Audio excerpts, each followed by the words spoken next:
से पास कर दिया गया है बोर्ड का दी एंड नया कानून अब बनेगा राष्ट्रपति की मंजूरी के बाद, क्योंकि लोकसभा के बाद राज्यसभा से भी वक्फ संशोधन बिल पास हो गया है। वक्फ संशोधन बिल के पक्ष में 128 वोट पड़े, वक्फ बिल के खिलाफ 95 वोट पड़े। राष्ट्रपति की मंजूरी के साथ अब कानून भी बन जाएगा।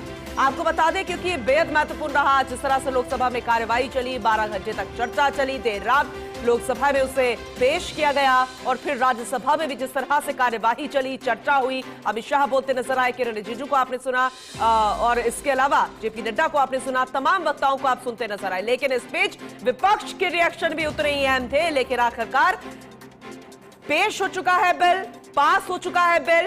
वक्फ संशोधन बिल के पक्ष में 128 वोट पड़े और अब उसे पास कर दिया गया है। इंतजार है वक्फ संशोधन बिल के कानून बनने का और वो राष्ट्रपति की मंजूरी के बाद आगे का प्रोसेस रहेगा। तो पीएम मोदी ने संसद में वक्फ संशोधन विधेयक के पास होने पर खुशी जताई।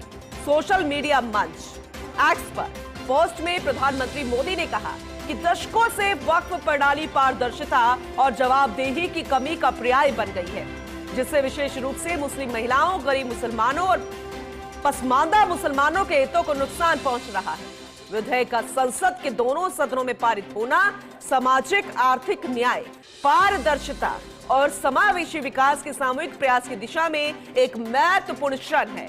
संसद से पारित कानून पारदर्शिता को बढ़ावा देंगे और लोगों के अधिकारों की रक्षा भी करेंगे। हम प्रत्येक नागरिक की गरिमा को प्राथमिकता देने के लिए प्रतिबद्ध हैं। इसी तरह हम एक मजबूत, अधिक समावेशी भारत का निर्माण भी कर सकते हैं। संसदीय और समिति की चर्चाओं में भाग लेने वाले सभी सदस्यों को धन्यवाद, जिन्होंने अपने दृष्टिकोण व्यक्त किए, इन कानूनों को मजबूत बनाने में योगदान दिया। संसदीय समिति को बहुमूल्य सुझाव